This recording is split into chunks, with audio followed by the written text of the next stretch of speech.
Bonjour, reportage aujourd'hui à l'occasion d'une battue au sanglier organisée à Saint-Marc-de-Coutais. Quelques chiffres, 43 fusils inscrits, 10 piqueux et près de 40 chiens mobilisés. La battue est un mode de chasse collectif. La présence de nombreux chasseurs dans un espace limité, la traque, impose le strict respect de règles de sécurité mises en œuvre par les organisateurs de la battue. C'est pas un hasard. Si on a choisi la commune de Saint-Marc-de-Coutais, c'est parce que c'est la première société qui a commencé à prendre à bras-le-cœur les problèmes de sécurité. Je ne vais pas empiéter maintenant sur son briefing. Il a l'habitude de le faire et de bien le faire. Et je sais que vous allez l'écouter religieusement. Voilà, Daniel, on t'écoute. Comme avant chaque battue, l'organisateur rappelle les consignes de sécurité. Alors vous allez au poste en silence, le fusil déchargé et sous étui. Alors, casquette fluo, si vous avez une casquette rouge, vous prenez un gilet supplémentaire. Il n'est pas question qu'il épaule avant les 30 degrés. Parce qu'il ne verra plus son voisin, il va voir sanglier, il va épauler, au moment qu'il va arriver là, il va tirer. Et ça sera plus fort que lui, même les meilleurs d'ici feront pareil. Donc il faut absolument passer le fusil en bas, pas le fusil comme ça, parce que vous allez balayer vos voisins. Les 30 degrés sont passés, vous tirez. En battue, le positionnement des chasseurs est primordial pour assurer la sécurité de tous. Il peut être matérialisé à l'aide de piquets numérotés. Depuis 2006-2007, la fédération, tout ça, nous encourageait à faire des battues en mettant des numéros, des piquets. Donc on a dit pourquoi pas que nous, à Saint-Marc, on n'essaierait pas de faire avec des piquets. On bloque tout un bois, tout un champ de maïs, tous les 40, 50 mètres, suivant les chasseurs que nous avons. Donc il n'y a pas de trou. Il y a certains chasseurs qui sont plus avantagés les uns que les autres par rapport au passage naturel des sangliers.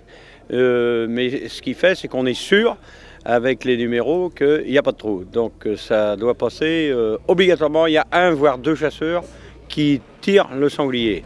Le sanglier ou éventuellement le chevreuil si on fait une chasse au chevreuil.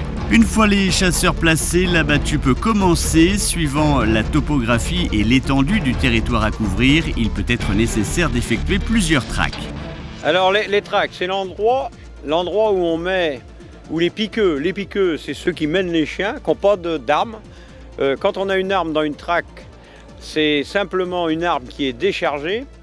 S'il y a un sanglier qui fait face aux chiens, qui blesse des chiens, là, on charge l'arme et on abat le sanglier avant qu'il tue tous les chiens ou qu'il blesse tous les chiens. Autrement, dans une traque, il n'y a pas d'armes. Les armes sont autour de la traque. Alors la traque, c'est un bois ou un champ de maïs ou des fourrés. On met les chiens dans cette traque. Donc c'est un cercle, simplement un cercle. Et qui est bien entouré. Et puis là, on fait travailler les chiens pour faire sortir les sangliers ou les chevreuils de cette enceinte-là. Voilà.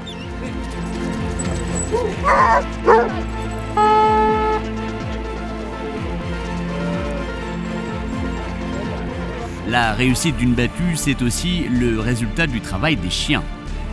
Aujourd'hui, on avait lâché 20 chiens au départ. 20 chiens au départ, c'est-à-dire pour trouver les sangliers, quoi, uniquement trouver les sangliers, quoi.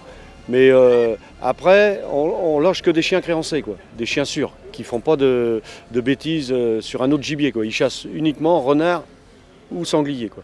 On met une vingtaine de chiens, comme je vous disais, là, pour rapprocher, pour localiser les sangliers. Et dès que les chiens lâchés au départ aboient un sanglier, on lâche le reste de la meute, quoi. C'est-à-dire qu'on se retrouve avec 35-40 chiens, quoi. Pendant la traque, les chasseurs utilisent des trompes ou corps de chasse pour communiquer à distance. Par exemple, 3 coups de sonnerie pour la vue d'un renard, 4 pour un chevreuil, 5 pour un sanglier.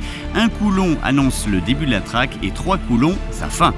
Dès qu'il y a un chien qui aboie, on dit là, c'est sûr, on peut sonner 5 coups tout de suite. On peut sonner 5 coups de corne tout de suite, on est sûr que c'est un sanglier. Un sanglier tiré durant cette battue, tiré par Serge Métriot, qui préfère rappeler l'importance du travail en équipe.